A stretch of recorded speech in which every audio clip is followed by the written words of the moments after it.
May your relationship be as adorable as these kitties. What's are some hard to swallow pills about relationships? They aren't going to magically know you're upset with them. They aren't going to read your passive aggressive signs. They aren't going to pick up on that. Be direct. If you are upset, talk to your partner about it. Not your friends. Not you parents. Not strangers on the internet. Your partner. Not communicating can lead to rifts that never seal. Not communicating leads to posting on r/relationship advice and hoping a bunch of internet strangers can either solve your problem or tell you what you want to hear without having to just go talk to your partner, because that's scary and might not maintain the idea that you're fine and the other person is the source of your problems.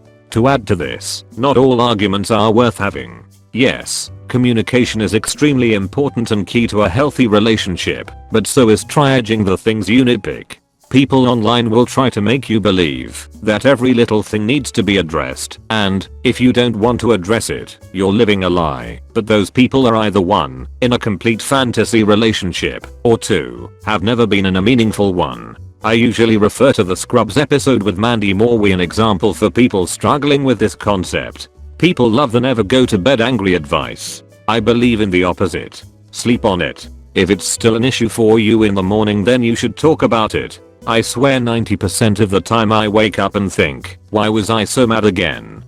At a certain point, you have to accept some particular negative parts of your partner's personality or move on. My husband is almost 50. We've been married for over 20 years. While he will continue to experience personal growth, there are parts of his personality that are likely to not ever change. The same is true for myself, of course.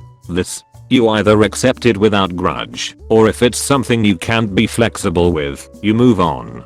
People who think they can fix things about their partner are doomed to be in a constant state of disappointment. Unrelated, but it made me think arguments. It is bad taste to bring up resolved arguments and keep holding it over your partner's head, especially if you've forgiven them. If you're bringing it up, then you aren't over it and haven't forgiven them. Eventually, love is not being crazy in love all the time. People not realizing this is a huge cause for divorce, I believe. After the first year or two, things settle down and become normal. That's okay. A deeper love will form, but it's not going to be the crazy passionate puppy dog love it was at first. Things evolve and change. I want to add, that's not to say that you can't have moments of puppy dog love later. You just have to actively create them. Buy a set of candles and toss some rose petals on a table for dinner with their favorite song.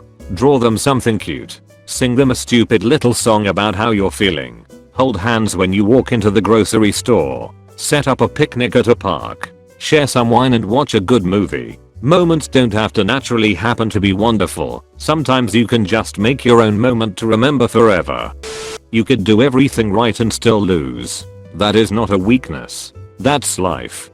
Losing your identity within a relationship is easy to do. Finding it again isn't. Remember to keep your friends and hobbies. After my last relationship ended, I felt guilty for not hurting.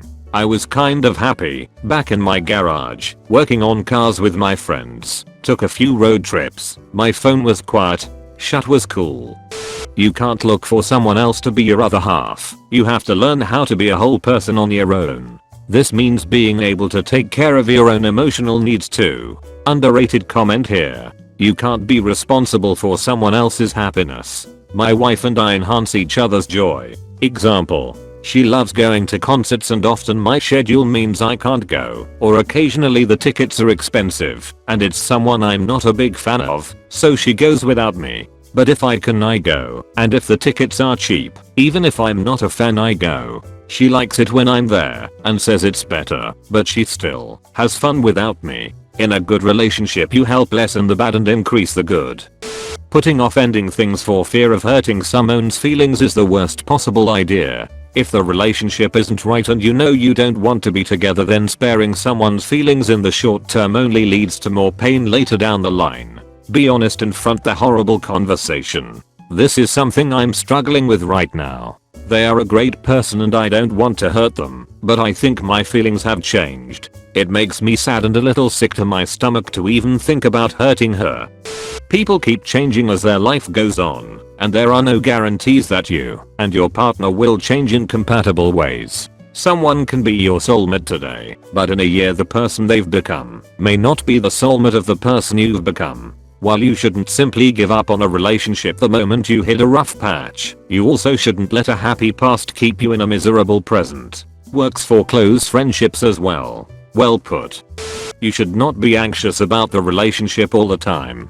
You shouldn't be stressed about if they love you, or if they are going to leave you, or if they are out cheating on you, or what they are thinking. It shouldn't be a major source of stress. In fact, if it's a good partnership, both of your lives should be easier. The old adage about relationships being hard work isn't really accurate. Being with them shouldn't be hard or a battle. It's more accurate to say that a good relationship takes effort. Like you should both be striving for open communication, handle conflict in a healthy way, make each other happy, but it shouldn't be exhausting or hard or stressful to be with them.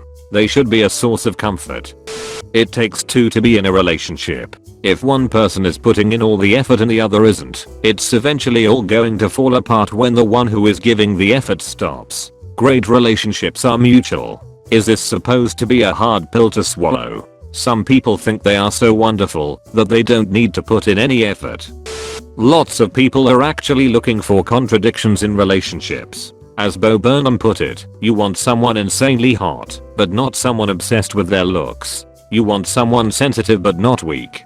A lot of people want someone who won't use them for anything, but who they can use themselves to fulfill their own needs or desires. I think the worst part of growing up for me has been the utter realization that lots of people want to use who they can to fit their own ends. It's not exactly always malicious, just practical. You grow more sensible as you age, and so you're less willing to tolerate relationships of any kind where you don't derive some sort of benefit. The result for me has been that I'm less trusting and more guarded, which only hinders finding genuine connections in love or friendship.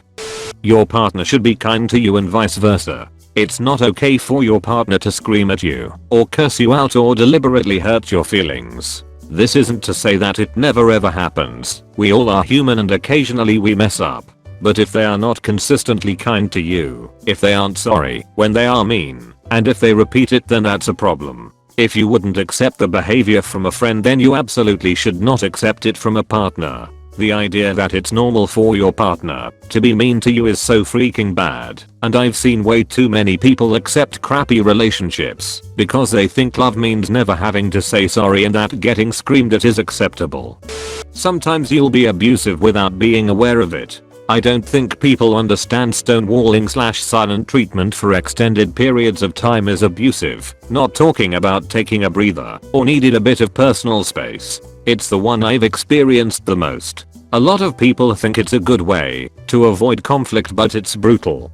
Love isn't everything. At least not love as most people interpret it. I wouldn't even say it necessarily takes work. Two people can love each other deeply while being terrible for each other, treating each other poorly, etc. All the love in the world doesn't compensate for lack of growth. If both people aren't growing and evolving over time, if the relationship doesn't foster growth and security, then love simply is irrelevant. It should go without saying, but you should always be on the same team, never adversarial. Love isn't merely a feeling, it's a dedication. It means caring about something more than yourself, and that's how it can persist even in the face of spite and strife. If you only stick around when it's easy, that's not love. That's convenience.